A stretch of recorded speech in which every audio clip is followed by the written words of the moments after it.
እሺ አሁን የአርባ ምንጭ መጽሐፍ ቅዱስ ኮሌጅ ያዘጋጀውን የጥናት ጽሑፍ አቀርባለሁ።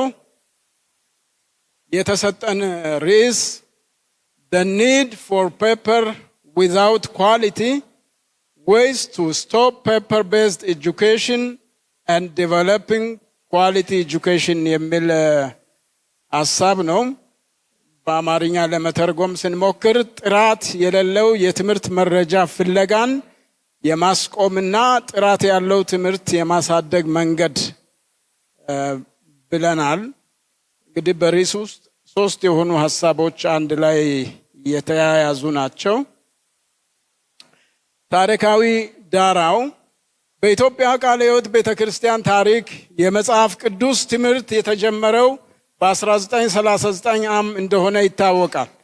በዚህ መሰረት ከ80 ዓመት በላይ የማስተማር ልምድ ያላት መሆኑን ስንረዳ የተሟላ ስርዓተ ትምህርት ባይኖርም ከይዘት አንጻር ግን ጤናማውን የእግዚአብሔር ቃል ለማስተማር ከፍተኛ ጥረት ስታደርግ እንደቆየች ይታወቃል።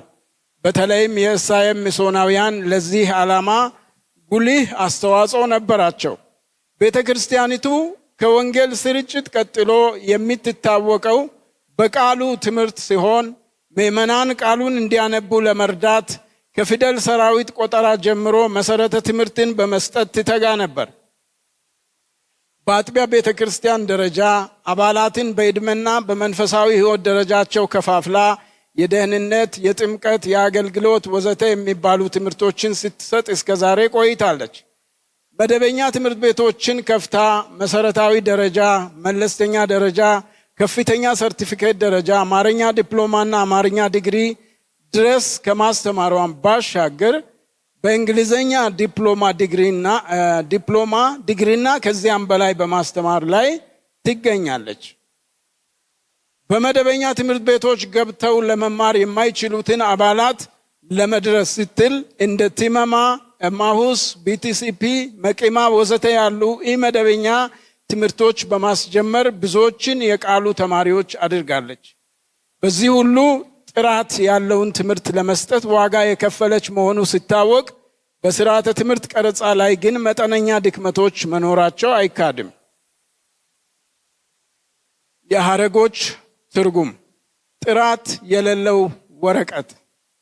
ስርዓተ ትምህርት በጥሩ ሁኔታ ተዘጋጅቶ መምህራን በስርዓተ ትምህርቱ መሰረት አስተምረው ተማሪውም በትክክል ተምሮ ሲጨርስ የሚሰጥ መረጃ ጥራት ያለው ወረቀት ሊባል የሚችል ሲሆን የዚህ ተቃራኒ በሆነ አካሄድ የሚገኝ ወረቀት ጥራት የሌለው ወረቀት ነው ያስብላል።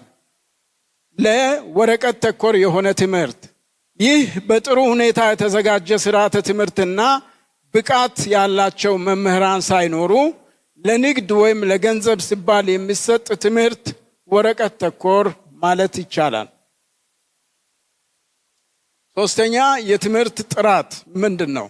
የትምህርት ጥራትን ትርጉም በሁለት መንገድ ለማየት ሞክረናል። አንደኛ ከይዘት አንጻር በስነ መለኮት ትምህርት ቤቶች የሚሰጠው ትምህርት በዋናነት መጽሐፍ ቅዱስ እንደሆነ ይታወቃልና ይዘቱ ጤናማ የሆነ የእግዚአብሔር ቃል ትምህርት መሆን አለበት። በእነዚህ ጥቅሶች ላይ እንደምንመለከተው ጤናማውን ቃል ለማስተማር ትጋ የሚል ማሳሰቢያ ለጢሞቴዎስ የተሰጠው ሐሳብ ነው። ቤተ ክርስቲያን በነቢያትና በሐዋርያት ትምህርት ላይ የተመሰረተች በመሆኑ በብሉይና በአዲስ ኪዳን አስተምሮ ላይ በትክክል ተዘጋጅቶ የሚሰጥ ትምህርት ከሆነ ጥራት ያለው ትምህርት ነው ሊባል ይችላል። ከትምህርት ዲሲፕሊን ወይም ስርዓት አንጻር ስንመለከት አንድ ትምህርት ቤት ስርዓተ ትምህርቱን ሲያዘጋጅ የትምህርት አይነቶችና ብዛታቸውን፣ ምጣኔ ሰዓትን ወይም ክሬዲት አወርስ፣ የትምህርት ደረጃን ዲፕሎማ ወይም ዲግሪ መሆኑን፣ ለደረጃው የሚያስፈልጉ ብቃት ያላቸው መምህራን፣ ለደረጃው መስፈርትን የሚያሟሉ ተማሪዎች፣ የትምህርት ጊዜ ርዝማኔ ነጥቦችን በስርዓተ ትምህርቱ አካቶ ያዘጋጃል። መምህራንም ተማሪዎችን በስርዓተ ትምህርቱ መሰረት ተቀብለው በትክክል አስተምረውና ገምግመው የሚጠበቅባቸውን ስራ አጠናቀውና በቂ ክህሎት አግኝተው እንዲመረቁ ሲያደርጉ ጥራት ያለው ትምህርት ይሆናል። የዚህ ጥናት ዋና መነሻ ችግር የሆነው ጥራት የጎደለው የትምህርት መረጃ ፍለጋ እየተስፋፋ መምጣቱ የቤተ ክርስቲያናችን ተማሪዎች ጥራት ካለው ትምህርት ይልቅ በወረቀት ተኮር ትምህርቶች እየተሳቡ መገኘታቸው ነው። በ2006 መጋቢት ወር ላይ በአዲስ አበባ ሳር ቤት ቃለ ሕይወት ቤተክርስቲያን በተካሄደው የመጽሐፍ ቅዱስ መምህራን አውደ ጥናት ላይ ስለ ትምህርት ጥራት መውደቅ የተወያየን ሲሆን ችግሩ እየተስፋፋ የመጣው ከግል ትምህርት ቤቶች መስፋፋት ጋር ተያይዞ እንደሆነ ነው። በጊዜው በነበረን ውይይት የግል ትምህርት ቤቶች ጉዳት ብቻ ሳይሆን በርቀት ሄደው መማር ለማይችሉ አገልጋዮች ተደራሽ በማድረግ ጠቃሚ ሚና ተጫውተዋል የሚል ሐሳብም ቀርቦ የነበረ ቢሆንም በጥራት ጉዳይ ግን አናመቻምችም የሚል አቋም ተይዞ ነበር። ታዲያ መፍትሄው ምንድነው ሲባል የቃለ ሕይወት ትምህርት ቤቶች በተለይም ኢቲሲ ወደ ቀጠናዎች መውረድ አለበት የሚል አስተያየት ተሰጥቶ እንደነበር ይታወሳል። በዚህ መሰረት አንዳንድ ቀጠናዎች ኮሌጆችን ለመክፈት ጥረት ያደረጉ ቢሆንም እንኳ ተማሪዎች ጥራት ባለው ትምህርት ቤት ገብተውና ዋጋ ከፍለው በጥሩ ሁኔታ ተምረው ለመመረቅ ከማሰብ ይልቅ ብቻ ዲፕሎማና ዲግሪ ሊያዝ በሚል እሳቤ ጥራት ያለው ትምህርት መስጠት በማይችሉ ትምህርት ቤቶች እየገቡና እየተመረቁ ጥራት የሌለውን ወረቀት የመያዝ ዝንባሌ እየሰፋ መምጣቱ ለቤተ ክርስቲያን ትልቅ ችግር ሆኗል። የተማሪዎች ወረቀት ተኮር መሆን ያስከተሏቸው አሉታዊ ውጤቶች፣ አንደኛ በመምህራን ላይ የተማሪዎች ወረቀት ተኮር መሆን መምህራንም ስራቸውን በትጋትና በታማኝነት እንዳያከናውኑ ሊያደርጋቸው ይችላል። የማስተማር ስራ በጣም አድካሚ ቢሆንም እንኳ ተማሪዎች በትጋት ሲማሩና መልካም ውጤት ሲያሳዩ መምህራንም ተነቃቅተው ይሰራሉ። ነገር ግን ተማሪው ለትምህርቱ ትኩረት የማይሰጥና ለወደፊትም ተስፋ የሚጣልበት ሆኖ ካልታየ መምህራን ተስፋ እንዲቆርጡ ያደርጋል። በቤተ ክርስቲያን ላይ ወረቀት ተኮር ሆነው የሚመረቁ ተማሪዎች ወደ ቤተ ክርስቲያን ሲመለሱና አገልግሎት ሲጀምሩ በአገልግሎታቸው ብቁ ሆነው ወቅታዊ ተግዳሮቶችን ተቋቁመው በጎ ተጽዕኖ ፈጣሪ ለመሆን አቅም ያንሳቸዋል። ከዚህም የተነሳ የቤተ ክርስቲያንን ችግር ለመፍታትና ለውጥ ለማምጣት የማይበቁ ሆነው ይገኛሉ። በተማሪዎች ላይ ተማሪዎች ጥራት ያለውን ትምህርት በትጋት ተምረው በቂ ዕውቀት አግኝተው ቤተ ክርስቲያንና ህብረተሰብን ለማገልገል ተወዳዳሪ አለመሆናቸው ተቀባይነታቸውን ዝቅ ከማድረጉም በላይ የትምህርት ደረጃቸውን ለማሳደግና በስፋት ለማገልገል ራዕይ የማይኖራቸውና በያዙት መረጃ የሚገደቡ እንዲሆኑ ያደርጋቸዋል። እነዚህን ችግሮች ለመቅረፍ ስር ነቀል የሆነ ጥናት በማድረግ ከመፍትሄ ላይ መድረሱ አስፈላጊ ነው ብለን እናምናለን። ስለሆነም ይህ ጥናታዊ ጽሑፍ ከላይ የተዘረዘሩ ክፍተቶችን ለመሙላት አስተዋጽኦ ያደርጋል። የጥናቱ ዋና ዓላማ ጥራት ያለውን ትምህርት በመጽሐፍ ቅዱስ ትምህርት ቤቶች እንዲስፋፋ በማድረግ ጥራት የሌለውን ትምህርት ማስቆም ዋና ዓላማችን ነው። ዝርዝር ዓላማ፣ አንደኛ የትምህርት ጥራትን ሊያስጠብቅ የሚችል ስርዓተ ትምህርት እንዲዘጋጅ ማድረግ፣ ሁለተኛ ወረቀት ተኮር የሚሆኑ ተማሪዎችን ጥራት ያለውን ትምህርት ወደ መፈለግ እንዲመለሱ አቅጣጫ ማሳየት፣ ሶስተኛ ጥራት ያለውን ትምህርት በማስፋፋት ጥራት የሌለው ትምህርት የሚያስተምሩ ትምህርት ቤቶችን መገዳደር ወይም ቻሌንጅ ማድረግ። የጥናቱ ጥያቄዎች፣ ዋና ጥያቄ ወረቀት ተኮርነትን በማስቆም ጥራት ያለውን ትምህርት ለማሳደግ ምን ማድረግ አለብን የሚል ሲሆን ንዑስ ጥያቄያችን ሰዎች ጥራት የሌለውን የትምህርት መረጃ እንዲፈልጉ የሚያደርጋቸው ምክንያት ምንድን ነው የሚል ይሆናል። የጥናቱ ጠቀሜታ ወይም ሲግኒፊካንስ፣ ይህ ጥናት 3 ጥቅሞች ይኖሩታል። አንደኛ የመጽሐፍ ቅዱስ ተቋማት ጥራት ያለውን ትምህርት በማቅረብ ጥራት የሌለውን ትምህርት ለማስቆም በሚሰሩት ስራ ትልቅ አስተዋጽኦ ይኖረዋል። ሁለተኛ የቃለ ሕይወት ቤተክርስቲያናት ብቃት ያላቸውን ተማሪዎች እንዲያፈሩ ያግዛል። ሶስተኛ በተዘዋዋሪ ለሌሎች ወንጌላውያን አብያተ ክርስቲያናትም ብቁ አገልጋዮችን እንዲያገኙ እድል ይሰጣቸዋል። የጥናቱ ዘዴ ይህንን ጥናት ስናደርግ በቅድሚያ በኮሌጅ መምህራን ደረጃ በስፋት ከተወያየን በኋላ ቃለ መጠይቆችን አዘጋጅተን የሚከተሉትን ሰዎች በቃልና በጽሁፍ በመጠየቅ መረጃ አሰባስበናል። አንደኛ የሌሎች ትምህርት ቤቶች መምህራን 5 ያህል ሰዎችን ጠይቀናል። ሁለተኛ የቀጠና መንፈሳዊ ዘርፍ አገልጋዮች 3፣ ሶስተኛ የአጥቢያ ቤተክርስቲያናት መሪዎች 10፣ የአጥቢያ ቤተክርስቲያን መጋቢያንና ወንጌላውያን 5፣ ግለሰቦች 2 ለመጠየቅ ሞክረናል። መረጃውን ካሰባሰብን በኋላ ገምግመን ጥያቄዎችን ለመመለስ ጥረት አድርገናል። የጥናቱን ውስንነት በተመለከተ ጥናቱ የተካሄደበት ቦታ በአርባ ምንጭ ከተማና አካባቢ ባሉ ቤተክርስቲያናትና በአቅራቢያ ባሉ 2 መጽሐፍ ቅዱስ ትምህርት ቤቶች መምህራን ላይ ሲሆን ከላይ የተጠቀሱት መረጃ ሰጪዎች በዚህ አካባቢ ያለውን ችግር መሰረት በማድረግ ብቻ መረጃ ሰጥተዋል እንጂ መላውን ቃለ ሕይወት የሚወክል ጥልቅ ጥናት ባለመደረጉ ጥናቱን ውስን ሊያደርገው ይችላል።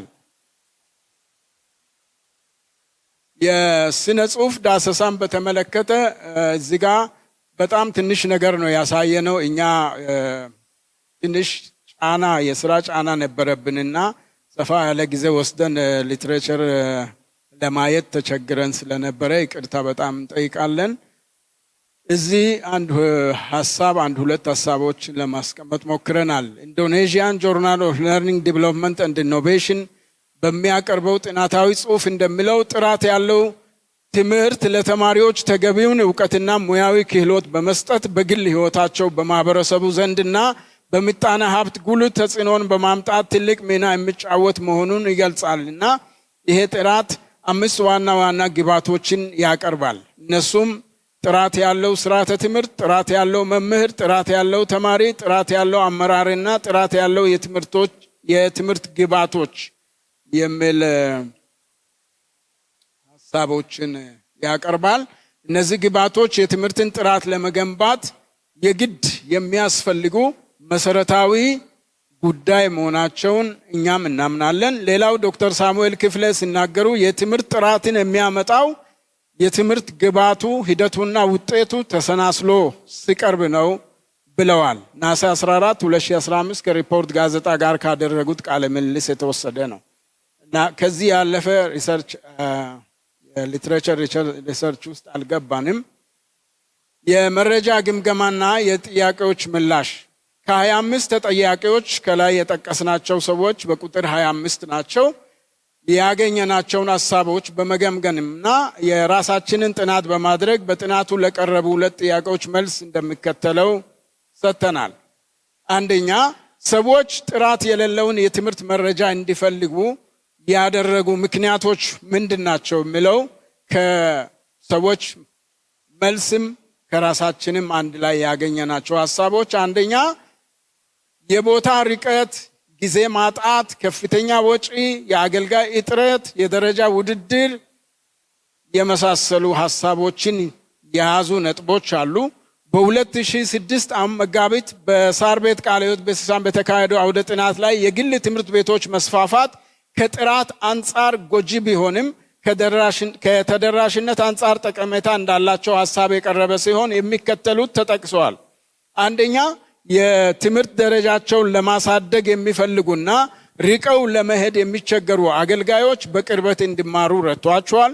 ሁለተኛ፣ በመንግስትና በግል ስራ ላይ ተሰማርተው ያሉና መጽሐፍ ቅዱስ ለመማር የሚፈልጉ እንዲማሩ በር ከፍቶላቸዋል።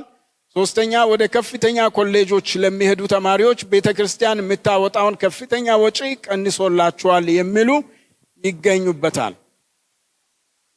ከነዚህ ሀሳቦች በተጨማሪ በቂ አገልጋይም በየቤተ ክርስቲያኑ ባለመኖሩ የሙሉ ጊዜ ተማሪ ሆነው ለመውጣት ስለሚቸገሩ ባሉበት ሆነው ለመማር ሲፈልጉ በአቅራቢያቸው የቀረበውን ሁሉ ጤናማ መስሏቸው ይገባሉ።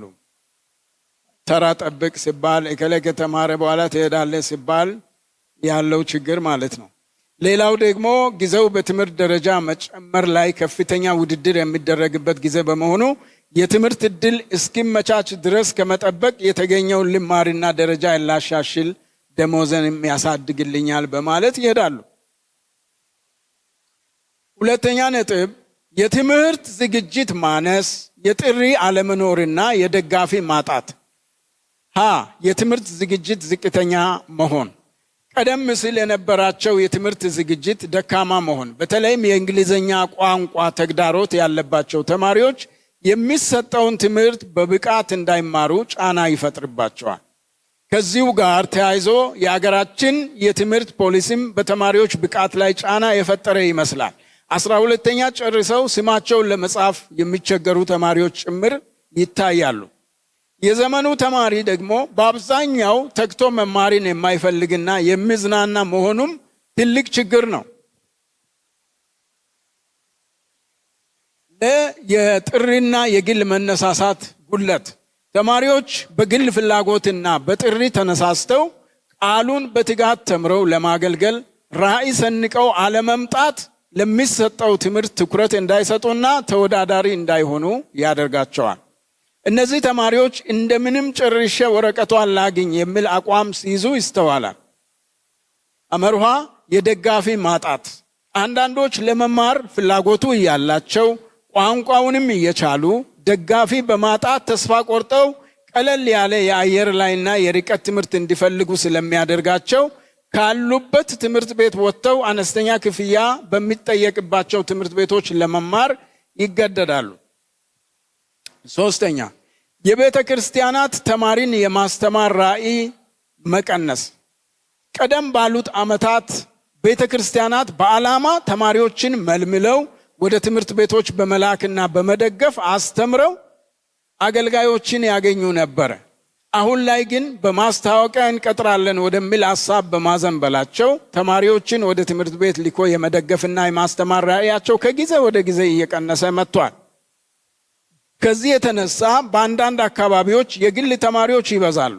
በግላቸው የሚመጡ ተማሪዎች ሁሉም ባይሆን አብዛኛው ፍላጎቱ ያላቸው ደጋፊ ስላጡና ተምረው ሲወጡም ስራ የማግኘቱ ተስፋ የሰፋ ባለመሆኑ ወረቀት ተኮር የመሆን ዝንባሌ ይታይባቸዋል። አራተኛ የመደበኛ ትምህርት ቤቶች ስርዓተ ትምህርት ግልጽ አለመሆን። በአማርኛ ዲፕሎማና እንግሊዝኛ ዲፕሎማ መካከል፣ በአማርኛ ዲግሪና እንግሊዝኛ ዲግሪ መካከል ያለው ልዩነትና ለተመራቂው የሚያስገኙት ጥቅም በደንብ ተለይቶ አለመታወቁ የተማሪዎችን የምርጫ አቅጣጫ ያሳተ ይመስላል። ማለትም አንድ ተማሪ አንድን ፕሮግራም ለምን እንደሚመርጥ ትክክለኛ ምክንያት ላይኖረው ይችላል። በመርሃ ግብሮቹ መካከል ያለው ልዩነት የቋንቋ ካልሆነ በስተቀር በይዘትም ሆነ በጊዜ ገደብ ተመሳሳይነት ስላላቸው አንዱ እንግሊዝኛውን ሲመርጥ ሌላው አማርኛውን ይመርጣል። ይህ ሐሳብ ችግር ሆኖ የቀረበበት ምክንያት ጥራት ያለው ስርዓተ ትምህርት መኖር ጥራት ያለው ትምህርት እንዲሰጥ ትልቅ ሚና ስለሚጫወት ነው። ለምሳሌ ለአማርኛ ዲግሪ ፕሮግራም የተዘጋጁ በቂ መጻሕፍትና ማጣቀሻዎች ሳይኖሩ መጀመሩ ዝግጅቱ በመምህራን ጥረት ላይ የተመሰረተ ሆነዋልና ጥራቱ አጠያያቂ ነው። እንግዲህ የእናንተን አካባቢ አናቅም፣ እኛ አካባቢ ባስተዋል ነው አብዛኛው ጥረት በአስተማሪ ላይ ነው። ተማሪው በአማርኛ ዲግሪ መመረቁን ብቻ እንጂ ጥራት ያለው ትምህርት ስለመማሩ ብዙ ላያስብ ይችላል። አምስተኛ በመደበኛና መደበኛ ባልሆኑ የትምህርት ፕሮግራሞች መካከል ያለው ግንኙነትና ልዩነት አለመጥራት። በአሁኑ ጊዜ በርካታ የዲፕሎማና ዲግሪ ደረጃ ያላቸው መደበኛ ያልሆኑ ትምህርቶች በቤተ ክርስቲያናችን የሚሰጡ ሲሆን ለምሳሌ ያህል የልጆች የዲኤምቲ፣ የዴል፣ የቢቲሲፒ፣ የማሁስ፣ ወጣት ደቀ መዝሙር አድራጊ መጋቢያን ስልጠና ወዘተ ይገኙበታል። እነዚህ ትምህርቶችም ሁለት ችግሮችን የያዙ ናቸው። አንደኛ የትምህርት አሰጣጥ ጥራት ችግር። ይህ መደበኛ ትምህርት የሚከታተሉ ተማሪዎች በአብዛኛው መርሃ ግብሩ በተዘጋጀበት ጥራት ልክ ተምረውና በቂ እውቀት አግኝተው መመረቃቸው አጠያያቂ ነው። ለምሳሌ የተመደበውን ምጣኔ ሰዓት በሙላት ሳይከታተሉ ቶሎ ለመጨረስ መጣደፍ እንደ ትልቅ ችግር ይስተዋላልና ይህም የትምህርት ጥራትን ያወርዳል። በአንዳንድ ቦታ የተማሪው ድክመት ብቻ ሳይሆን የአሰልጣኞችም በቂ ዝግጅት አለማድረግና ተነሳሽነት አለመኖር በማሰልጠኑ ስራ ላይ የጥራት ችግርን ያመጣል። ሁለተኛ፣ በቅጥር ጊዜ የሚታይ ችግር። ከመደበኛ ትምህርት ቤት የተሰጠው ዲፕሎማና ዲግሪ ከኢመደበኛ ትምህርት ቤት ከተሰጠው ዲግሪና ዲፕሎማ ጋር እኩል ተደርጎ እንዲቆጠር መሆኑ ለሚያስተዳድሩ መሪዎች ጥያቄ ሆኗል። የተማሪውም ዓላማ ዕውቀት ከማግኘት ይልቅ ወረቀት ማግኘት እንዲሆን አድርጓል። ስድስተኛ፣ የግል ትምህርት ቤቶች ጫና። በአሁኑ ሰዓት በቃለ ሕይወት ቤተክርስቲያን ዕውቅና የማይሰጣቸው በርካታ የግልና የቤተክርስቲያን ትምህርት ቤቶች ያሉ ሲሆን እነሱ እኛ ዕውቅና አለን እያሉ ማስታወቂያ ስለሚሰሩ ክፍያን ዝቅ አድርገው ስለሚያስከፍሉና የትምህርት አሰጣጥንም ቀለል ስለሚያደርጉ ተማሪዎች ይሄዳሉ። ይሁን እንጂ ብዙዎቹ ትምህርት ቤቶች በመጽሐፍ ቅዱስና በነገረ መለኮት ጥናት ላይ በደንብ የተዘጋጀ ስርዓተ ትምህርት ሳይኖራቸው ስለሚያስተምሩ ተማሪዎች ጥራት የሌለውን ወረቀት ይዘው ይመረቃሉ። እነዚህ ትምህርት ቤቶች የሚጋብዟቸው መምህራንም በአስተምህሮና በትምህርት ጥራት የተመረጡ ላይሆኑ ይችላሉ። አንዳንድ ቦታ ላይ አስተማሪውም ዲግሪ ምሩቅ ሆኖ ተማሪውም ዲግሪ ደረጃ ሆኖ የሚያስተምሩበት ሁሉ አስተውለናል። ከዚህ የተነሳ የሐሰት ትምህርቶችን በቀላሉ የመሰራጨት እድል ሊኖራቸው ይችላል የሚል ጥርጣሬ አለን። ሰባተኛ፣ የግል ቤተክርስቲያናት ያመጡት ተጽዕኖ። አንዳንድ ተማሪዎች ወደ መጽሐፍ ቅዱስ ትምህርት ቤቶች ሲመጡ በደንብ ተምረውና በቂ ዕውቀት አግኝተው ቤተክርስቲያንን ለማገልገል በሚል ጥሪና ሸክም ሳይሆን ወረቀት አግኝተው የግል ቤተክርስቲያን ለመክፈት አቅደው ይመጣሉ። ስለዚህ ለሚሰጠው ትምህርት ትኩረት ባለመስጠት እንደምንም ጨርሰው መረጃ በመውሰድ ቤተክርስቲያን ሲከፍቱ ይታያል። ይሄ በእኛ ጋር በጣም ያየነው ነገር ነው። ከላይ ለተዘረዘሩ ችግሮች እንደ መፍትሄ ያየናቸው ነጥቦች፣ አንደኛ፣ ቤተክርስቲያን ኃላፊነት ወስዳ የምትልካቸውን ተማሪዎች የመማር ፍላጎት፣ መነሳሳት፣ የጸጋ ስጦታና ጥሪ ፈትሻና አረጋግጣ ብትልክ የተሻለ ይሆናል። ሁለተኛ፣ ትምህርት ቤቶችም አዲስ ተማሪ ሲቀበሉ በቋንቋ ብቻ ሳይሆን ከላይ የተጠቀሱትን ሐሳቦች በደንብ ገምግመው መቀበል አለባቸው። ሶስተኛ፣ የትምህርት ቤት ባለቤቶች ትኩረት ሰጥተው ቤተክርስቲያናት ተማሪዎችን እንዲልኩ ሊቀሰቅሱ ይገባል። ምክንያቱም በአንዳንድ ትምህርት ቤቶች ተማሪ በብዛት የማይገኝ ከሆነ በደንብ አወዳድሮ ለመቀበል ያስቸግራልና ደካማ ተማሪም ሊያልፍ ይችላል። አራተኛ፣ የየመርሃ ግብሩ ስርዓተ ትምህርት በጥሩ ሁኔታ ተዘጋጅቶ ማስተማሪያ ቁሳቁሶችም ተሟልተው ትምህርቶች እንዲሰጡ ማድረግ ሌላው ጥራትን የማሳደግ መንገድ ይሆናል። አምስተኛ፣ ዕውቅና አላቸው የሚባሉና ቤተክርስቲያናችን የምትቀበላቸውን ትምህርት ቤቶች በትክክል ለይቶ ለአባላት በደብዳቤ ማሳወቅ አስፈላጊ ይሆናል። ስድስተኛ፣ በሌላ መልኩ ደግሞ ከማንቀበላቸው ትምህርት ቤቶች የተመረቁትን አገልጋዮች ለመያዝና ለመጠቀም የተለየ ስልት ማዘጋጀት እንደሚያስፈልግ ማሰብ ተገቢ ነው። አለበለዚያ ተመልሰው ተቃራኒ ሊሆኑ ይችላሉ። ይህም የገጠመን ነገር ስላለ ነው። ሰባተኛ፣ ለመሪዎች ስለ ትምህርት ጥራት በቂ ግንዛቤ መስጠት አስፈላጊ ነው። ምክንያቱም በአንዳንድ አካባቢ የቤተ ክርስቲያናችን መሪዎች ራሳቸው የግል ትምህርት ቤቶችን የክፍያ መቅለልና የትምህርት አሰጣጥ በመደገፍ ተማሪዎች ወደዚያ እንዲሄዱ ያደርጋሉ ወይም ይልካሉ።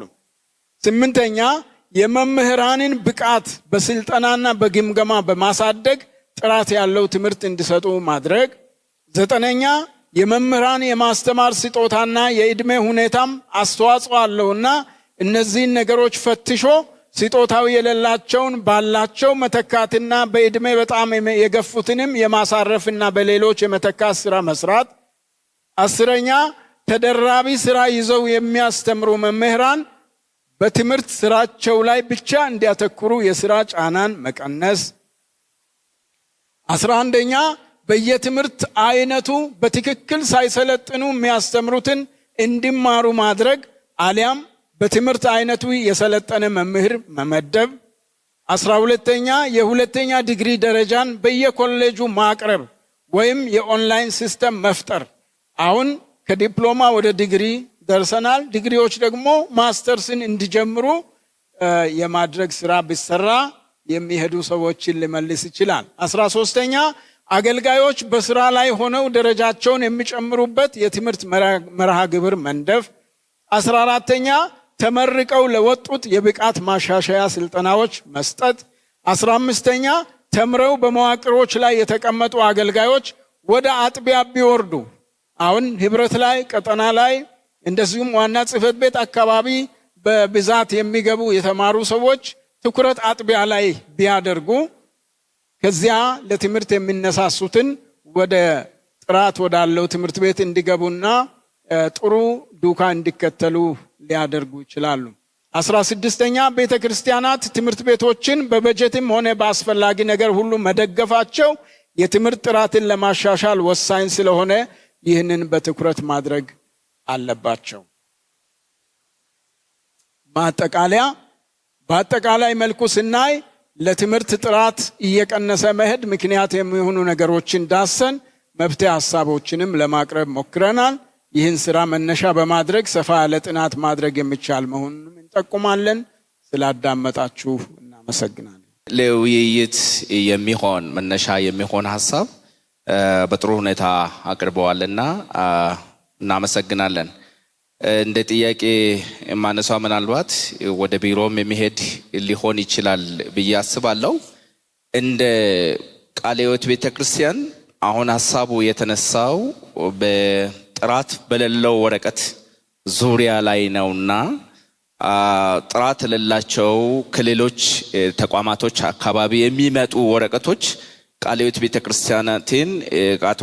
ቤተክርስቲያንን የሚያሰጋት አይመስለኝም። ምክንያቱም ከታወቀ ስነ መለኮት ኮሌጆች ተምሮ የተመረቁ አገልጋዮች ተመራቂዎች መሆን አለባቸው በአገልግሎት መሰማራት ያለበት የሚል ስርዓት ከዚህ በፊትም የተቀመጠ ስላለ ግን ትልቅ ችግር ሆኖባታል ወይም ይሆንባታል ብዬ እኔ ማስበው በቤቷ ውስጥ ያሉ ወረቀቶች ናቸው። ራሷ የምትሰጣቸው ወረቀቶች ናቸውና ዲፕሎማ ሆነ ዲግሪ እንዲሁም ሰርቲፊኬቶች መዓት ወረቀቶች እየተሰጠ ያለው በራሷ በቃለ ሕይወት ነው።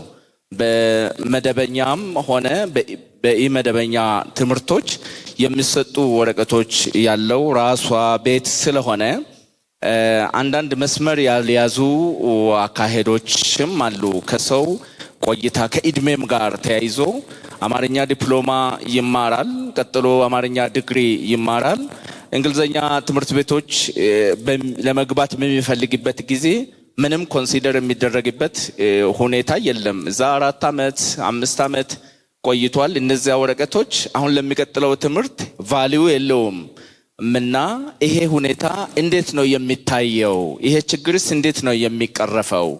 እንደገናም ደግሞ አሁን እንደ አንዱ ለወረቀት ጥራት መቀነስ ምክንያት ሆኗል ተብሎ የተጠቀሱ ወረቀቶች አሉ። በተለያዩ አገልግሎት ክፍሎች ስልጠና ተሰጥተው በሳምንት ልዩነት በወራት ልዩነት ስልጠና ይሰጥና በዲፕሎማ ግራጁዌት አድርገው ወደ ቤተክርስቲያን ይመለሳሉ። ዲፕሎማ ተመርቋል፣ ዲግሪ ተመርቋል። ስለዚህ በዚያ ልክ መከፈል አለበት የሚል ጫና አለ። ከዚህም መነሻ ቤተክርስቲያን አገልጋዮችን ለመመደብ ቢሆን ለማስተዳደር እየተቸገረች እንደሆነ የሚያሳይ ግልጽ እውነታ አለ። ይህንን እንዴት ነው መስመር ማስያዝ ያልተቻለው የሚለው ወደ ዋና ጽሕፈት ቤት ቢሮ አካባቢ ለሚያገለግሉ ኃላፊዎች ምላሽ እንዲሰጡ የሚሆን ጥያቄ ለማቅረብ ይወዳለሁ። አርባ ምንጮች ደግሞ ካነሱት ሐሳብ መካከል እንደ ሪኮመንዴሽን ካቀረቧቸው ሰፊ ነጥቦች 6ኛ ተራ ቁጥር ላይ የተገለጸው ሐሳብ ጥራት የሌላቸው ቢሆንም እነዚህ ወረቀት የያዙትን ለማለት ይመስለኛል። ስልት እነርሱን እንዴት መያዝ እንዳለብን አንፈልግም አያስፈልግም ከማለት ይልቅ ስልት መቀየስ ያስፈልጋል ሌላ ችግር ስለሚፈጥር የሚል ሐሳብ እዛ ጋር ተጠቅሷልና እነዚህን ወረቀቶች ጥራት የሌላቸውም ቢሆኑ ስልት ቀይሰን መያዝ ያስፈልጋል የሚል ሐሳብ አለና ይህ ሲባል ምን ማለት ነው? ምን ማለት ነው? እነዚህን ጥራት ይጠበቅ እያልን ነው። ወረቀቶቹ ጥራት ተጠበቀ፣ ትምህርቶቹ ጥራት ተጠበቀ መሆን አለበት የሚል ሐሳብ እያነሳን ነው። ጥራት የሌላቸውም ቢሆኑ ግን የሚያዝበት ስልት መቀየስ አለብን የሚል ሐሳብ ተነስቷልና ይህስ ምን ማለት እንደሆነ ግልጽ ቢደረግ የሚል ጥያቄ አነሳለሁ። አመሰግናለሁ። እሺ፣ ስለተሰጠኝ እድል አመሰግናለሁ። በተክላላው ያው አይነካ የተባለ ስለሆነ በሪሰርች ሜቶዶሎጂ ላይ ያለው ያው በተባለው መሰረት በዛ ቢሰራ የበለጠ ሰፊ አቅም ያላቸው ወገኖች እንደሆኑ ስለምናምን ወደፊት በሚሰራው እነሱ በዛ ቢያስቡት ጥሩ እንደሆነ አስተያየት በመስጠት እተውና አሁን ግን የሚሰጠው አስተያየት ስለ ጽሁፍ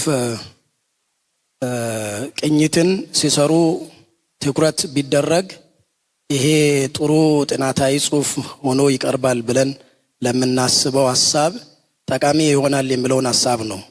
የመጀመሪያው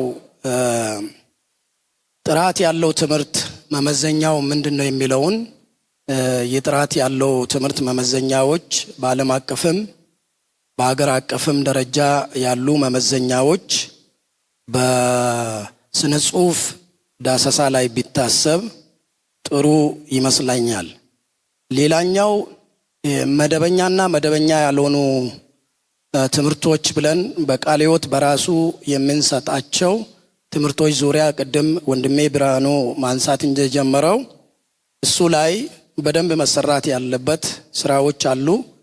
ለምሳሌ መደበኛ ብለን የምንሰጠውም ትምህርቶች መጽሐፍ ቅዱስ ትምህርት ቤት ላይ ስርዓተ ትምህርቱ ላይ ቴክስት ቡኮች ከማዘጋጀት አንጻር የተለያየ መሆን በጥናቱም ላይ እንደቀረበ በመምህራን ላይ መደገፍ እነዚህ ነገሮች የትምህርት ጥራትን በሙላት እንዳናየው ከሚያደርጉ ዋናዎቹ ሲሆኑ ሌላው እንደ መደበኛ ቅድም ወገኖችም ያነሱት በቃለ ሕይወት በራሱ ውስጥ ለምሳሌ በልጆች አገልግሎት፣ በወጣቶች አገልግሎት፣ በሌሎችም ደቀ መዝሙር አገልግሎት፣ በመጋቢነት አገልግሎት ተብሎ የሚሰጡ መደበኛ እንደሆኑ የሚታመኑ አይነት ነገር ግን ይዘቱ ሲታይ ያንን የማይመጥኑ ስራዎች ግልጽ ሆነው በጥናታዊ ጽሁፉ ላይ ስነ ጽሁፍ ዳሰሳ ላይ በጣም መታየት አለባቸው።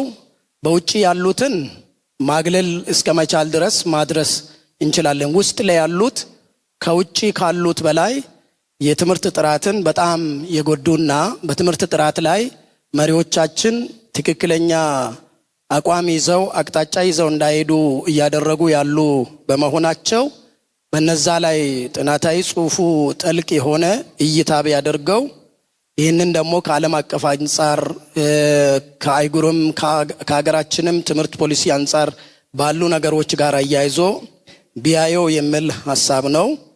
ሌላኛው የቅድሙን ወንድሜ አልቤና አንስቶታል ብዬ አስባለሁ።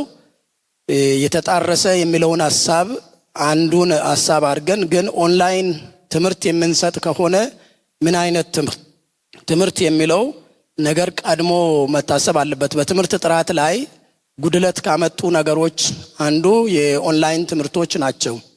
በአሁን ሰዓት የሚሉትን ከቅጡ ያላወቁ ሰዎች ዶክተር ተብለዋል። ኦንላይን ላይ ተምረናል ብለው ማለት ነው። ስለዚህ እነዚህ ነገሮች የትምህርትን ጥራት በጣም ከሚጎዱ ነገሮች አንዱ ሆነው የሚታሰቡ ስለሆነ በነዛም ላይ ይሄ ጥናት ልብ ወስዶ ቢያስብበት የተሻለ ሐሳብ ይወጣል ብዬ አስባለሁ። በመጨረሻም የትምህርት ጥራት እንዲቀንስ ደጋፊ ማጣት አንዱ ምክንያት ሆኗል። በትክክልም ደጋፊ ማጣት በትምህርት ጥራት ላይ ያደረሰው ጫና ቀላል የማይባል ነው። አሁን ግን እንደ ጥናታዊ ጽሁፍ ደግሞ ወደ መፍትሄ ሐሳብ ሲመጣ ደጋፊ መኖር አለበት ከሚል እንዴት መደገፍ እንደሚቻል አቅጣጫ የሚያሳይም ነገር የሚታይ ቢሆንበት የተሻለ ጥናቱን ውጤታማ ያደርጋል የሚል ነው። ስለተሰጠኝ እድል እንደገና አመሰግናለሁ። እሺ እንግዲህ ጥራት ያለው ወረቀትና ጥራት ያለው ትምህርት እንግዲህ ትልቁ እነኚህ ሁለቱን የሚያነሳ ነጥብ ነውና እኔ በሪሰርቹ ላይ ለመተቸት አይደለም፣ ግን በአጠቃላይ በዚህ በጥራት ያለውን ትምህርት እንዴት ማምጣት እንችላለን በኮሌጆቻችን የሚለውን ማንሳቱ በጣም ወሳኝ ነውና እንግዲህ እንደምታውቁት ሰኔት አለ፣ እውቅና የሚሰጥ ትምህርት ቤቶች የኮሌጆች እውቅና የሚሰጡ ሰኔቶች አሉ። ደረጃቸው ምን ያህል ይሁን አማርኛውም ላይ አማርኛ ዲፕሎማውም ላይ አማርኛ ዲግሪውም ላይ እንግሊዝኛውም ላይ ምን ያህል እንደሆነ ባይታወቅም አለና ዲግሪዎችም ዲፕሎማዎችም ከነ ሙሉ ጥቅሙና ክብሩ ይላል። እንግዲህ ምን ያህሎች ናቸው ክብራቸውንም ጥቅማቸውንም አስጠብቀው ያሉ ምን ያህል እንደሆኑ አይታወቅም። ግን ምናልባት ይሄ ጥንቃቄ ያለው ጉዳይ ነውና ምናልባት በእናንተ ደረጃ በቴዎሎጂ በስነ መለኮት ኮሌጅ ስር ያላችሁ ሰዎች ይሄን አጥብቃችሁ ብታዩ በጣም የተሻለ ነው። ሌላው ቅድም ተነስቷልና አንድ ጊዜ እኛ ቸግሮናል። ዲፕሎማ ኖሯቸው ወደ ዲግሪ ለማሳደግ ፈተና ፈትነን ከዜሮ የጀመሩ 12ኛና 10ኛ የጀመሩ ማለፍ ሲችሉ ዲፕሎማ ያላቸው ማለፍ የማይችሉበት ሁኔታ አለና የጥራት ነገር ትኩረት ቢሰጥ ምናልባት እንደው ዝም ብሎ ለተወሰኑ ኮሌጆች ላይ ሀሳብ መስጠት ብቻም ሳይሆን ኦቨርኦል የቃሊዮትን ኮሌጆች ቅድም አንድ ሰው አንስቶታል። ያኔ ዲላ ላይ በነበረበት ጊዜ የነበረው ጥራትና አሁን በየቦታው በየቀጣናው ትምህርት ቤቶች ሲከፈቱ እንዳሸን ሲከፈቱ ያለው ጥራት እየወረደ ነውና በዚህ ላይ መምሪያውም ቢሆን ምናልባት ዋና ጸሐፊውም አሉና ይሄን ነገር እንደገና ብትሰሩ በጣም መሰራት ቢቻል የተሻለ መስሎ ይታየኛል። አመሰግናለሁ። እሺ፣ አመሰግናለሁ። አርባ ምንጮች ጥሩ ስራ ሰርተዋል። በተለይም ይሄ የሰጡን የምክር ሀሳቦች በጣም ጠቃሚ ናቸው፣ የሚሰራባቸው እንደሆኑ አምናለሁ። ግን አሁን ካለው ማሳሰቢያ አንጻር ብዙ ርቄ አልሄድም። ምክንያቱም ጥራት ከተባለ እኛ ስለ ሌሎች የምንናገር መሆናችን ጥሩ ነው፣ ስለኛም ማውራታችን ጥሩ ነው ብዬ አስባለሁ። ቅድም እንደ ምሳሌም እየተጠቀሰ ያኔ ዲላ በነበረ ጊዜ የሚሉ ሀሳቦች ቀርበዋል። ያነው የጥራት ምክንያቶች ብዙ ናቸው እና ምናልባትም ከጊዜም መጀመር እንችላለን። የ3 ዓመት ጊዜ ብዙ ተማሪዎች ጥሩ ትምህርት ተምረው እንዲወጡ ያደረገበትም ጊዜ ነበር። አሁን የመንግስትን ፖሊሲ ተከትለን 2 ዓመት ማድረጋችን ያን ያህል ጥራት ያላቸውን ተማሪዎች እንዳናፈራ አድርጎናል። በየኮሌጆቻችን ጥራት ከተባለ መወራት ያለበትም ነው። ለእግዚአብሔር የሚቀርብ ነገር እጅግ ጥራት ያለው እጅግ ምርጥ የሆነ ነገር ነው ለእግዚአብሔር መቅረብ ያለበትና ይሄን ማሰባችን ጥሩ ነው እና እኔ ሳልናገር ምናልባት ይሄ መድረክ ቱ ዘ ፖይንት እንድናወራ የሚገባ ነው።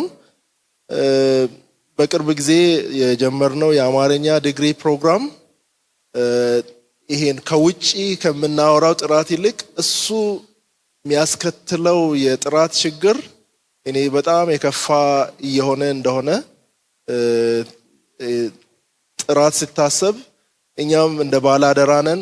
በዙሪያችን አሉ እንደነዚህ አይነት የተከፈቱ ፕሮግራሞች ብዙ ጦርነት የሚቀሰቅስ ነገር እንኳን ቢሆንም ጥራት ብለን ርዕሰ ጉዳዩን እስካነሳን ይሄንንም እንድናስብ ይገባል ለማለት ነው።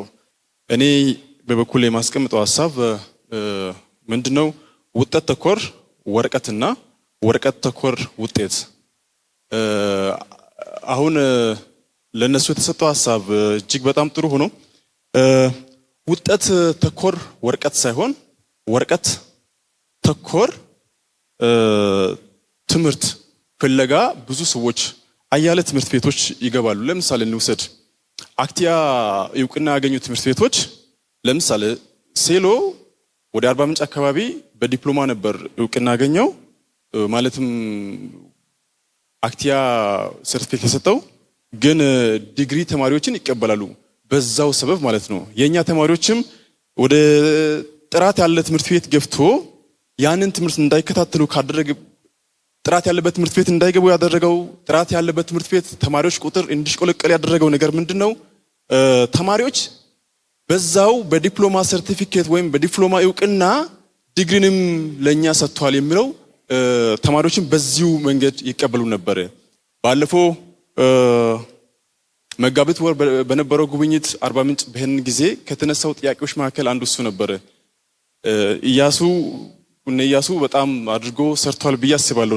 ነገሩ ላይ ምንድነው በሰዓቱ የተነሳው ተማሪዎች ቁጥር መቀነሱ ምክንያት ዲፕሎማ ሰርቲፊኬት ከአክቲ አግኝቶ የዲግሪ ተማሪዎችን በቀላል ዋጋ በቀላል ነገር ምንም ሳይጨናነቁ ተማሪዎች ተምሮ ይወጣሉ። ይሄ ነገር ደግሞ መዘዙ ብዙ እንደሆነም እነሱ ጠቅሰዋል። የሐሰት ትምህርት መብዛት የቅዱሳንም መንፈሳዊ ትምህርት ላይ ያለው አቋምና ጽናት በጣም የላላ እንዲሆን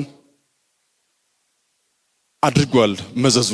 ስለዚህ አሁን እኔ በዚህ ላይ የነሱን ሐሳብ አጽንኦት የሚሰጠው ነገር ቢኖር እነዚህን እውቅና በዲፕሎማ ብቻ እውቅና አግኝቶ ዲግሪንም እንዳገኙ አድርጎ ተማሪዎችን የራሳችን ተማሪዎችን ወደ ራሳቸው የሚስቡ ተቋማትን የኛ ቃል ቤት ቤተክርስቲያን እና አገልጋዮች ላይ ምን አይነት እርምጃ ወይም ምን አይነት ምክር ሐሳብ መሰንዘር ያስፈልጋል የሚለው ነገር አስቀምጣለሁ። ግን አንድ ሐሳብ ማነሳው ወገኖቼ ካነሱት ላይ ጎላ አድርጌ ላሳይ የምፈልገው ቅድም ከመድረክ የተሰጠው አስተያየት እንደተጠበቀ ሆኖ ጥራት የጎደሉ ወረቀቶች ከውጭ ወደ ቤታችን የገቡ ናቸው ወይስ በቤታችን የሚገኙ የሚለውንም ጥያቄ ማጉላት አስፈላጊ ነው። በዚህ ላይ ነው ጥቂት የምናገረው። የውጭ ነው ስለተባለ ትንሽ ይታቀባለሁ። ቅድም ወንድሜ ዘላለም ነካ አድርጎ ከሄደበት ሌላውን ባነሳ በስነ መለኮት ኮሌጆች ያለን ሰዎች ቅድም ከአርባ ምንጭ ከተነሳው ሐሳብ ነው እቺን ሐሳብ ማክለው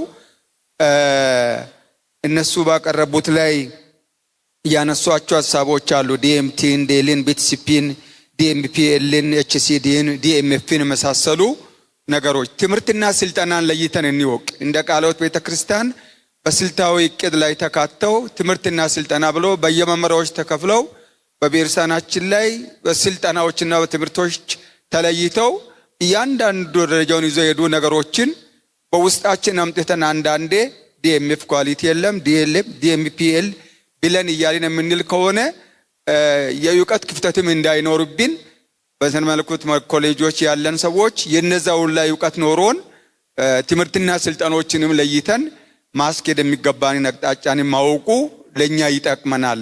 አመሰግናለሁ። መደበኛ ትምህርቶች የሚባሉት ፎርማል ኤጁኬሽን ቀጥታ የሚሰጡ ኮሌጆችን በሚመለከት ነው። ቅድም ደግሞ በዋና ጽሕፈት ቤት ላይ የሚሰጡ መደበኛ ካልተሳሳትኩ መደበኛ የሆኑ አሁን እሱ የጠቀሳቸው አብሪቬሽን በጣም ብዙ ሸምድደዋልና እነዚህ ደግሞ በዋና ጽሕፈት ቤት እውቅና እንደ ስልጠና የሚሰጡ እንጂ የመደበኛ ቦታ የማይተኩ ናቸውና ስለዚህ ለይተን ማወቁ ጥሩ ነው የሚለውን ሐሳብ ነው እንትን ያለው። ሌላው አክቲያን በሚመለከት ያለው አክቲያ እውቅና የሰጣቸው በሀገራችን ያሉት የሁለተኛ ደረጃ ትምህርት ያለው በኢቲሲና አገስት ላይ ሙሉ እውቅና ሰጥቷቸው የሚሰጡ ትምህርቶች እንዳሉ አውቃለሁኝ። ከዛ ውጪ በመጀመሪያ ዲግሪ ደግሞ እውቅና ሰጣቸው አሉ። ለምሳሌ ያክል አፍሌሽን ማለት ነው። አፍሌሽን ቀደም ብሎ ያገኘው ዌስ ነው። ቀጥሎ ወሳና አግኝቷል። ቀጥሎ ዲላ አግኝቷል። ቀጥሎ ዱራሜ አግኝቷል። ለፉል አክሬዲቴሽን ደግሞ በሚቀጥለው ዓመት በማመልከት ላይ እንገኛለን። ሌላው ለአፍሌሽን ደግሞ 3 ኮሌጆች አሁን አመልክቷል ኦሬዲ። እሱም ደግሞ በሂደት ላይ ያለው ነው። ከዛ ውጪ በሆነው መንገድ መካኒሳ ሴሚናሪ የመጀመሪያ ዲግሪ በአክቲያ እውቅና ያለው ነው። ያንን መካድ የምንችለው አይደለም። አሁን እየተቸገርን ያለው ከመደበኛ ቸርቾች ውጪ በግለሰቦችና በተለያየ ቢዝነስ ኦሪየንትድ በሆኑ ሰዎች እየመጡ ያሉት ልዩነቶችን ግን ብናውቅ አክታ ፐርፌክት ነው እያልኩ አይደለሁም። ግን አክታ የሚወጥራቸው ውጥረቶች በጣም ደስ የሚሉ ናቸው። እነኛን አሁን እንግዲህ ሆሳና ዱራሜና ዲላ ይገባቸዋል። 80 ፔጅ አሁን እየሰሩ ናቸው። በአሁኑ ሰዓት እየታገሉ ናቸው። ይሄንን ነገር ከጨረሱ በኋላ ነው መጋበዝ የምንችለው። ስለዚህ ይሄ ደግሞ በጣም በትምህርት ጥራት ላይ እያመጣ ያለው አዎንታዊ ነገር አለ። ግን አክት ያ ማለት እውነት መንገድ ህይወት አይደለም። ያ ማለት ከዛ ውጪ በሆነ መንገድ ባለው ላይ የሚደረገው ነገር ላይ ትኩረት ብናደርግ ጥሩ ይመስለኛል። የርዕሱ ሁኔታም ትንሽ እኛን አደነጋግሮ ነበረ። ወደ 3 የሚሆኑ ሀሳቦችን በአንድ ላይ የያዘ ርዕስ ነውና ሰብሰብ አድርገን አቅጣጫ ለማስያዝም ትንሽ ተገዳድሮን ነበር። እንግዲህ እንዳያችሁት ለማቅረብ ሞክረናል። አሁን ከናንተ በቀረቡ 3 ጥያቄዎች ላይ መልስ ሰጣለሁ። ሌላው አብዛኛው እኛን ለቀጣይ ስራ የሚያነሳሳ የሚደግፈን ሀሳብ ስለሆነ ስለሰጣችሁን አስተያየት በጣም እናመሰግናለን። አንደኛው የኦንላይን ትምህርት ቢከፈት ከጥራት ሀሳብ ጋር አይጋጭም ወይ? እንደዚህ አይነት ስራ የሚሰሩ ሰዎችን በአንድ በኩል እየተቃወምን እኛ ደግሞ እንዴት ይህንን እንሰራለን የሚል ሀሳብ ነው። ይሄ የትምህርት ተደራሽነትን ወደ አገልጋዮቹ በቅርበት ለማምጣት ካለን ሀሳብ ጋር ተያይዞ የመጣ ነው። ባሉ ትምህርት ቤቶች ላይ ደረጃ በመጨመር እንደዚሁም ደግሞ በርቀት መማር የሚችሉበት የርቀት ትምህርት ማመቻቸት፣ ካልሆነም በኦንላይን የሚማሩበትን ሁኔታ ማመቻቸት የሚለውን ሀሳብ ስናመጣ የኛው ቤተክርስቲያን የሚያመቻቸው አይነት ነገር ስለሆነ ከጥራት ወጣ ያለ ነገር ይሰራል ብለን ስለማናምን ምናልባት በቅርብ ጊዜ ላይሆን ይችላል። ቢታሰብ ግን ጥራቱን ሳይለቅ የሚሰጥበትን ሁኔታ ያመቻቻል ብለን ስለምናምን ነው ይህን ሀሳብ ያመጣ ነው። ሁለተኛው ጥራት የሌለውን ወረቀት የያዙትን አገልጋዮች በሌላ ስልት እንያዝ ሲባል ምን ማለት ነው የሚለው ሀሳብ ፕራክቲካሊ ከገጠመን ችግር ተነስተን ነው። እኛ በአመራር ላይ በቁልፍ አመራር ላይ ያሉ ሰዎች ሌሎች ግል ትምህርት ቤቶች ሄደው ማስተርስ ምናምን ያዙ፣ እኛን ባይብል ስኩል እንድናስተምር እድል ካልሰጣችሁ የሚል ጫና ፈጠሩ።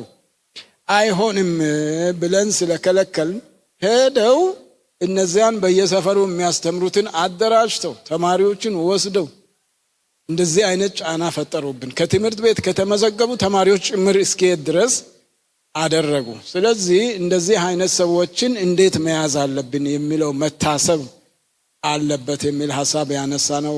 ምክንያቱም ለተሻለ ነገር ስንል ሌላ ክፋት እንዳይፈጸምብን ከማሰብ አንጻር ነው ያልነውና እንግዲህ ስልቱ ምንድነው የሚለው ነገር በጋራ የምናስበው ይሆናል።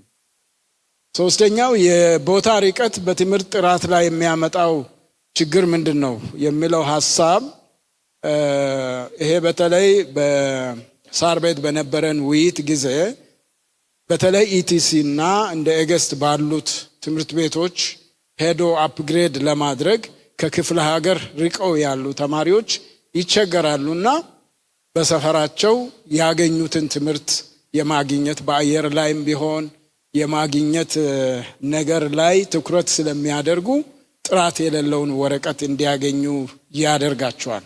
ስለዚህ ከዛ ጋር ተያይዞ ነው የቦታና የጊዜ ሁኔታ የተነሳው ማለት ነው። እና ከዚህ ውጭ እንግዲህ የቀረቡት በሙሉ ገንቢ አስተያየቶች ናቸው።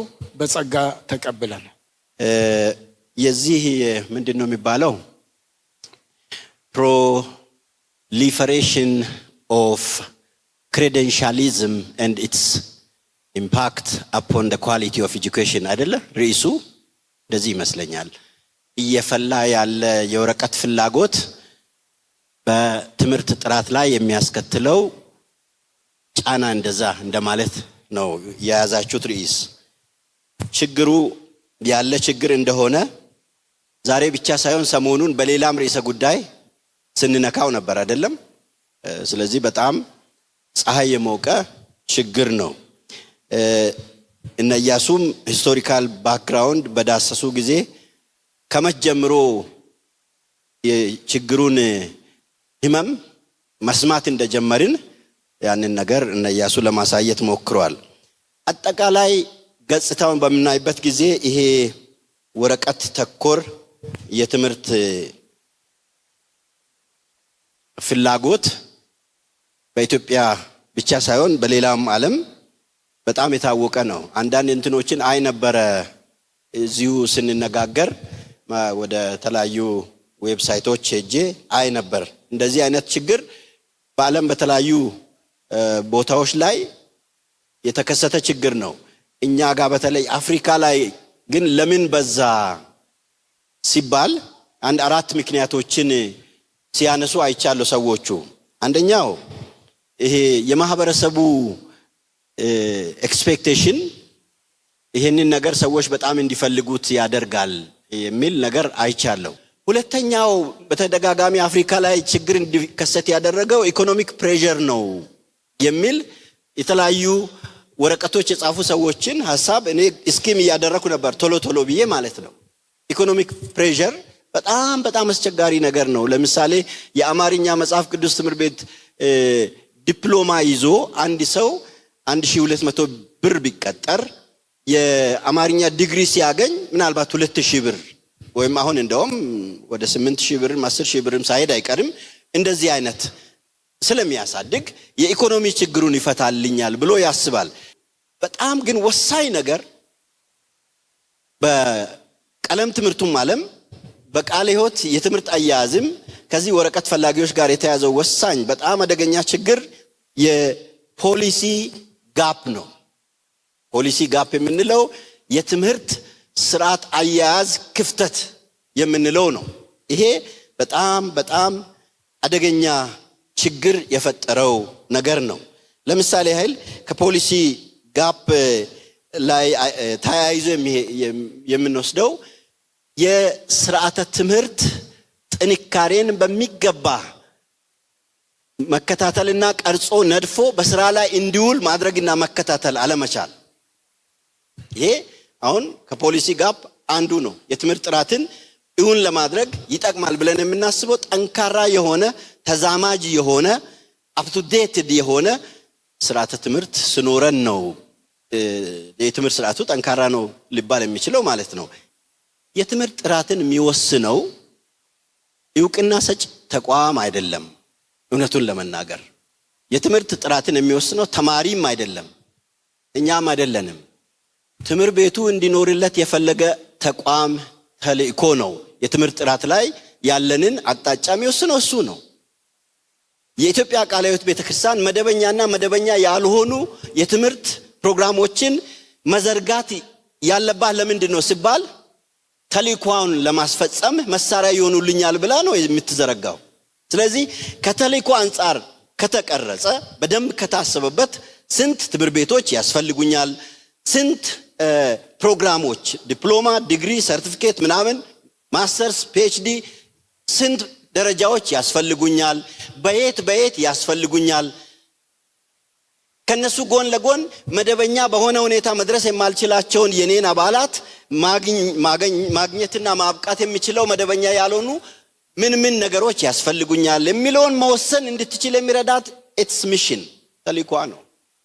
በዚህ ላይ ተቁሞ ከተሰራ በቀላሉ የትምህርት ጥራት ላይ ለመምጣት ወለል ያለ መንገድ ይዘን እንደምንሄድ ባለፈው ስንመለከት ነበረ። እናንተም ብዙዎቻችሁ የምታውቁት ነው። ስለዚህ እኔ በእኛና በእናንተ ቋንቋ ከማውራት ወጥተን እንደ አንድ ሰው ብናስብ ይህ ጉባኤ አምኖ ቢሄድ እኔ ከዶክተር ብርሃኑ ጋር ሐሳብ ተለዋውጠናል። ከየቀጠናዎቹም ወደ እኔ ቢሮ ጥያቄዎች ቀርበዋል። የኢትዮጵያ ቃለ ሕይወት ቤተክርስቲያን የትምህርት አያያዝ አሳስበው ሆናል ብለው ትልልቅ መሪዎች ሐሳብ አቅርበዋል። በ2018 ላይ በእኛና በእናንተ ቋንቋ ሳይሆን እንደ አንድ ሰው የትምህርት ጉዳዮቻችንን በተመለከተ የሚመክር አውደ ጥናት ልናዘጋጅ እናስባለንና በዚህ ጉዳይ ላይ ብትጸልዩ አንድ የመፍትሄ አቅጣጫ እሱ ጋር ይኖራል ብዬ አስባለሁ።